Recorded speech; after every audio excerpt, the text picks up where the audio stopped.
Bonjour et je m'excuse, j'ai eu quelques problèmes de connexion, donc j'ai malheureusement pas pu entendre toute la première intervention. Et donc je vais commencer peut-être par, et je m'excuse si ça a déjà été dit, juste préciser quelques points sur la durée et surtout la façon dont ça a une incidence en droit de la sécurité sociale. Alors ce que j'entends par là, c'est que, on a beaucoup parlé de la durée, de 24 mois, mais je souhaitais souligner quand même que cette durée de 24 mois, en fait, elle pouvait être beaucoup plus importante, puisqu'elle peut aller jusqu'à, 5 ans, voire 6 ans. Et là, du coup, on voit que ça prend peut-être un relief un petit peu différent, pour, justement l'organisation du travail et les différentes, temporalités. Alors pourquoi est-ce que ça peut atteindre une durée aussi importante? C'est parce que assez classiquement, que ça soit dans les accords bilatéraux de sécurité sociale ou dans les règlements européens, on fait un distinguo entre, évidemment, on rappelle toujours le principe, de base qui est, qu'on doit être assujetti à la législation de sécurité sociale du pays, dans lequel l'activité, elle est, effectuée. Mais une fois qu'on a rappelé ce principe, assez classiquement, on introduit donc l'exception qui est le détachement et ce que j'appellerais le détachement initial et de plein droit. C'est-à-dire un détachement, qui a souvent une durée, pour le coup, assez limitée. Dans le cadre des règlements, c'est donc cette fameuse durée de 24 mois qui avant était de 2 fois 12 mois et qu'on a décidé de porter à 24 mois.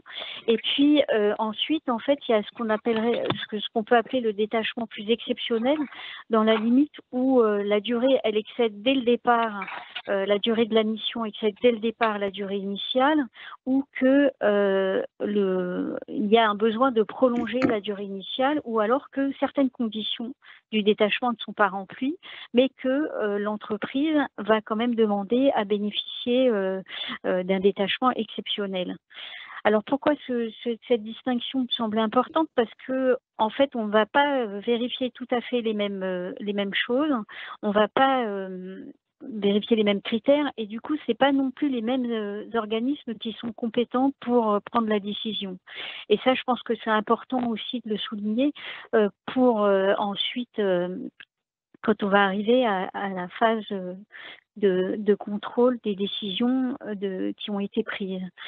Puisqu'en effet, quand on est dans le cadre du détachement de plein droit, ce qui est prévu et de façon beaucoup plus précise dans le cadre des règlements européens, c'est que l'employeur est tenu de demander avant le démarrage de la mission à l'institution qui est compétente de son État.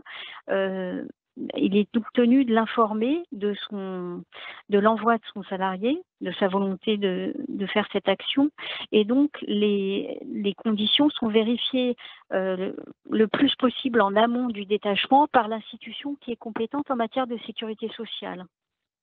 Et si elles sont remplies, ces conditions, c'est là qu'elle atteste du rattachement du travailleur à son régime, du maintien, et qu'elle l'atteste au moyen du formulaire A1 pour le règlement européen dont on a déjà parlé. Et quand c'est dans le cadre d'accords bilatéraux, c'est un autre formulaire qui est envoyé. Ce qui est important de souligner, c'est que c'est donc l'état d'envoi dans lequel l'employeur a demandé le détachement qui va donc décider de la conformité des conditions, que celles-ci sont bien remplies, dont la durée, ce qui est important, et qui va émettre le formulaire. Alors en France, les institutions qui sont compétentes, c'est selon le régime d'affiliation, ça va être pour des activités agricoles de salariés ou non salariés, les mutualités sociales agricoles. Ce sont les CEPAM pour les salariés et l'URSSAF Nord-Pas-de-Calais pour les non salariés. Et à compter du 1er janvier 2022, il y a eu une réorganisation qui fait que ça sera 3 URSSAF qui seront compétentes à la fois pour les non-salariés et les salariés du régime général. Donc, je reviendrai sur les raisons de cette réorganisation. Mais donc ça, c'est le premier point. Par contre, sur le détachement exceptionnel, donc qui, comme le CLES l'a présenté, reste assez exceptionnel aussi en nombre, là, on est dans des procédures qui sont dérogatoires. Donc, en fait, on va avoir un dialogue entre l'institution de l'état d'envoi et celle qu'on appelle de l'état d'accueil du détachement. Et là, en fait, c'est pas l'état d'envoi qui va décider, mais c'est l'état d'accueil. L'état d'envoi est tenu de lui donner tous les éléments qui vont lui permettre de statuer, et c'est l'état d'accueil qui va dire oui ou non. Et c'est donc une décision entre États par rapport à des critères qui, eux, ne vont pas être basés uniquement sur la durée, puisque par définition, ça peut être une des conditions qui n'est pas remplie. Donc, on va se trouver sur des durées beaucoup plus importantes. Et c'est aussi dans ce cadre-là que les entreprises, les employeurs ou les travailleurs non salariés doivent demander une prolongation du détachement initial.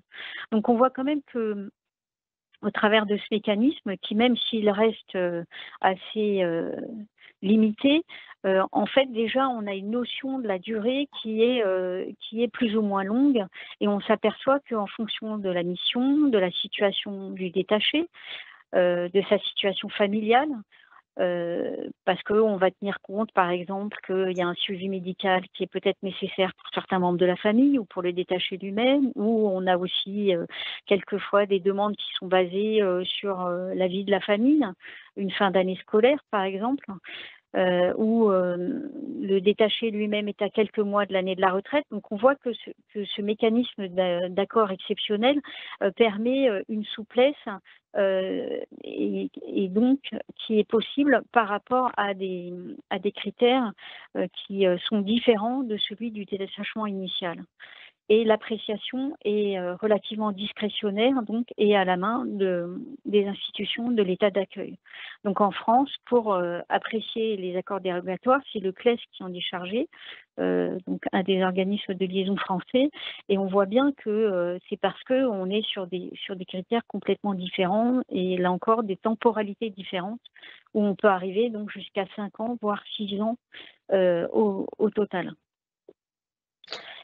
Donc ça, c'était le premier point, parce que ça me semblait intéressant quand même de rappeler que cette durée du détachement pouvait être, dans certains cas, quand même assez importante. Et le deuxième point que je souhaitais souligner est plutôt lié à l'intérêt des différents acteurs et l'intérêt au regard de la durée du détachement, donc soit initial, soit prolongé. Et là, en effet, on se trouve sur des intérêts qui sont assez différents. En droit de la sécurité sociale, l'intérêt qui doit primer devrait être celui du travailleur, puisque c'est celui que l'on voit mettre, que l'on doit apprécier en première intention. Sauf qu'on s'aperçoit que l'intérêt du travailleur par rapport à une situation de détachement, il est important, puisque ça va lui apporter une certaine stabilité de sa situation. Puisque s'il est détaché, il ne va pas changer de législation de sécurité sociale, donc il va pas devoir cotiser dans un autre État pour la part salariale, et il ne va pas non plus acquérir de droits dans un autre État en termes de prestations. Et ça, c'est important à la fois en termes de prestations, ce qu'on appelle de façon peut-être un peu jargonneuse, les prestations court terme. Donc, je pense aux soins de santé, aux prestations familiales, mais aussi ce qui est important et ce qui est souvent mis aussi en avant par les travailleurs, c'est les prestations long terme, donc c'est celle de la retraite. Parce que si les mécanismes de coordination prévoient bien le principe de totalisation et proratisation, donc qui permet de façon fictive de créer une seule carrière et puis ensuite la répartir entre les différents États, souvent ça reste quand même intéressant, surtout pour des missions plus ou moins courtes, de rester affilié au même régime de sécurité sociale, parce qu'évidemment ça apporte une stabilité aussi dans la façon dont la retraite va être constituée. Alors pour l'employeur, on voit aussi, et c'est, enfin là c'est quelques évidences, que ça lui apporte aussi à la fois une stabilité par rapport à une administration qu'il connaît, des taux de cotisation, même si par exemple en France, il y a une URSSAF dédiée spécifiquement pour les employeurs qui n'ont pas d'établissement en France, pour justement faciliter la venue de leurs salariés sur le sol français. Mais malgré tout, c'est toujours je dirais une complication supplémentaire, surtout lorsque la mission est vraiment délimitée dans le temps et qu'elle n'a pas vocation à durer. Enfin, en termes d'administration, ce qui est important, je pense, c'est de souligner qu'on est pris en quelque sorte entre deux feux, si je puis m'exprimer ainsi, c'est-à-dire qu'à la fois compte tenu de et je parle de l'administration au sens large, à la fois caisse de sécurité sociale, et puis j'expliquerai comment est-ce que du côté de la DSS, on s'inscrit dans un certain processus, parce qu'à la fois, compte tenu de la durée de ces missions qui doit être courte et que on n'a pas inscrit de façon précise la façon dont l'employeur doit informer en amont. Donc en fait, on se trouve avec des déclarations qui, même si elles sont en amont de missions à l'étranger, pour lesquelles il faut apprécier très rapidement, le plus rapidement possible, si les conditions sont remplies, de façon à ce que la décision de l'administration intervienne en amont de la mission et pas lorsque celle-ci est engagée. Donc ça, c'est vraiment un des objectifs que les caisses s'efforcent de respecter avec plus ou moins de bonheur, parce que quelquefois, quand on est dans le détachement, les conditions du détachement sont relativement faciles à évaluer. Par contre, dès qu'on tombe dans un détachement exceptionnel, c'est un peu plus compliqué. On est souvent obligé de demander des précisions complémentaires. Et puis en plus, quand on arrive sur la pluriactivité, c'est là où souvent on a besoin d'éléments qui doivent impérativement être transmis ou sur lesquels on a besoin de vérifier avec l'employeur, quelquefois aussi avec l'organisme étranger. Et donc le temps de ces échanges fait que la décision à prendre est plus compliquée. Donc on a ce défi, je dirais quelque part en amont, qui est relativement bien relevé par les caisses de sécurité sociale, puisque la moyenne est quand même relativement courte et qu'on espère encore améliorer avec des travaux qui sont en cours, avec notamment la COS et puis aussi la DGT. En amont, on va développer une plateforme pour les employeurs pour que la demande de détachement soit la plus facile possible et que le retour soit aussi facilité. Et puis ensuite, une fois qu'on a passé, si je puis dire, ce premier stade, il va venir le temps du contrôle.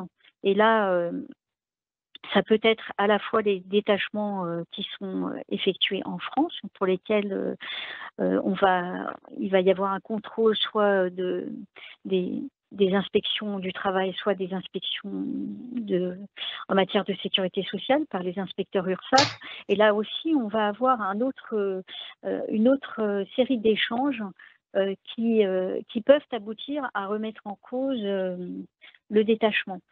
Et donc, cette série d'échanges va se faire au travers de quelque chose qui est très normé dans le cadre des règlements européens, en tout cas le processus lui-même, puisqu'on va avoir un premier niveau d'échange entre organismes de sécurité sociale, ce qu'on appelle les institutions compétentes. Et puis ensuite, si cela n'aboutit pas, on va avoir un second niveau entre les autorités compétentes. Donc ça monte au niveau des ministères.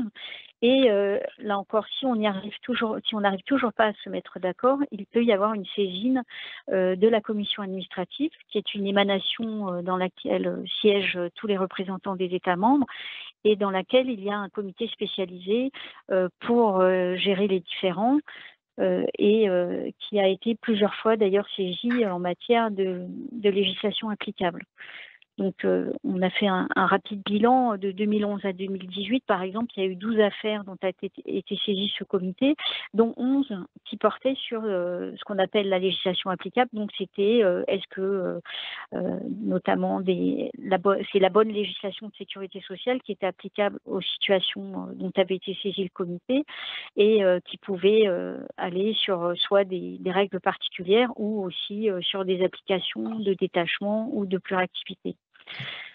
L'ensemble de cette procédure dure à minima entre 6 mois, si vraiment tout est extrêmement rapide, à 9 mois, voire 12 mois. Donc on voit bien aussi qu'à partir d'une forme de travail, enfin qui est certes une exception, mais qu'on a vu qui était quand même largement utilisée, la remise en cause, alors même que ça peut être sur une durée relativement courte, la remise en cause de la façon dont le détachement a été apprécié par l'État, par les institutions de l'État d'envoi, donne lieu à une procédure qui est extrêmement longue, relativement complexe et qui ensuite peut aller au-delà puisque il y aura une saisine éventuelle s'il y a toujours des accords de la Cour de justice et ensuite une procédure pénale qui peut être faite au niveau national. Madame Bécard, une petite question, excusez-moi, c'est sur qu'est-ce que prévoient les règles du jeu exactement sur les détachements successifs? Est-ce que vous pouvez nous rappeler effectivement ce qu'ils prévoient sur ce sujet? Oui, tout à fait. Alors sur les détachements successifs, donc là c'était un peu sur en fait quelles sont je dirais les limites qui ont été prévues dans le cadre du détachement et justement une des limites c'est que alors il y en a plusieurs. Il y a en effet les détachements successifs où on a à la fois du côté de l'employeur une obligation une interdiction pardon plutôt que l'employeur ne peut pas envoyer un détaché en remplacement d'un détaché. Donc ça, c'est au niveau, je dirais, d'une interdiction qui est faite à l'employeur. Et donc là, on a eu, c'est une des conditions qui est également vérifiée. Par contre, on a aussi, je dirais, une atténuation par un biais, mais qui pourrait être un biais en tout cas, qui est que pour le coup, un travailleur, lui, peut être détaché plusieurs fois. Mais il faut qu'il y ait un délai de 2 mois entre chaque détachement et normalement il ne peut pas non plus être détaché sur le même territoire, dans la même entreprise et dans les mêmes circonstances, sur le même poste, parce que là on retomberait en fait sur le fait qu'une mission ne peut pas être remplie de façon permanente par des détachés. Alors c'est assez compliqué à vérifier aussi parce qu'en fait il faut à la fois vérifier ce qui se fait au niveau de l'employeur qui détache, au niveau du détaché lui-même, du travailleur, puisque et là c'est une grosse différence aussi peut-être avec le droit du travail, mais en matière de sécurité sociale, tous les contrôles sont faits sur des situations individuelles. On a besoin, si on remet en cause une situation, on a besoin à chaque fois de l'argumenter et de l'argumenter par rapport à la situation de la personne elle-même. On ne peut pas juste se cantonner dans des remises en cause générales. Et là, il y a un arrêt quand même qui nous a, qui est, je pense, assez important en la matière sur le détachement successif. C'est l'arrêt Alpenrine. Et pour moi, il est assez important parce que justement, il a montré aussi que même lorsqu'il y avait un changement d'employeur, puisque là, en l'occurrence, il y avait eu un premier contrat avec une entreprise qui avait été repris par une deuxième entreprise, donc avec une dénomination différente, mais qui provenait du même État. Et en fait, là, la Cour a quand même statué en disant que en fait, c'était la mission elle-même qui ne devait pas pouvoir être remplie par des détachés de façon successive et que peu importe que ça ne soit pas le même employeur et peu importe aussi que les employeurs aient le siège dans le même État et qu'ils entretiennent des liens personnels ou organisationnels. Donc là, on voit bien que là, pour le coup, il me semble que cet arrêt aussi donne la possibilité d'aller voir ce qui se passe vraiment dans l'entreprise d'accueil, ce qui, ce qui est assez peu fréquent, je dirais, en matière de sécurité sociale et dans le cadre du détachement, parce qu'on se place toujours par rapport à l'entreprise qui détache et aux travailleurs détachés. Alors que Effectivement, ça semble important. Juste, donc on a bien des bases juridiques solides aujourd'hui pour dire effectivement on ne peut pas, une même mission ne peut pas être remplie de façon permanente par des travailleurs détachés. On a des bases solides, effectivement, dans les textes et la jurisprudence. C'est bien votre interprétation. Oui, tout à fait. Pour moi, il y a une base solide et la seule, je dirais que le maillon qui manque peut-être encore, mais là, pour le coup, pour moi, ça relève plus du droit national.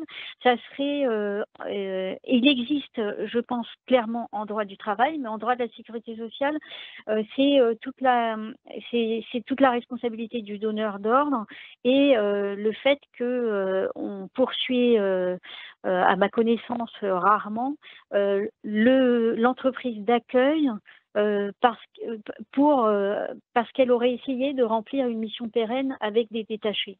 Et ça, je pense que ça peut être quelque chose d'intéressant à faire à l'avenir quand on arrive, quand en fait les conditions du détachement sont remplies par l'entreprise d'envoi et le travailleur. Donc c'est un autre angle de contrôle que je pense qu'on pourrait développer un petit peu plus et qui, pour moi, me semble exister en droit du travail par le biais de la vigilance du donneur d'ordre et de toutes les obligations qu'elle implique. Peut-être nous reviendrons sur ce sujet avec Monsieur David. Oui, tout à fait. Voilà, je voulais pas aller plus loin. Oui. Une autre forme. Après, je pense aussi ce qui s'est développé et ce qui est intéressant et toujours justement dans ces détachements successifs, c'est, je pense, la place. Et là, on attend un rendu sur l'arrêt Team Power Europe. Je pense que c'est vraiment la place et la façon dont c'est des entreprises de travail temporaire et la façon dont on va à l'avenir pouvoir apprécier la façon dont elles détachent, puisque jusqu'à présent on considérait qu'il fallait qu'elle ait une activité, on se basait sur la jurisprudence existante pour considérer qu'il fallait qu'elle ait une activité sur le territoire dans lequel elle était établie. Et là, avec Team Power Europe, en fait, on a quand même très peur que cette affirmation, que cette jurisprudence constante soit remise en cause et que on puisse considérer qu'en fait, une entreprise de détachement de travailleurs temporaires qui détacherait uniquement en dehors de son territoire remplirait quand même la condition d'activité substantielle sur son territoire. Donc là, c'est un arrêt qu'on attend beaucoup parce qu'on voit quand même que on l'a vu aussi avec d'autres arrêts qui ont été rendus, comme à FMB, où en fait, ça devient un peu aussi un mode de fonctionnement, de faire appel à ces entreprises de travail temporaire et ça facilite grandement le détachement.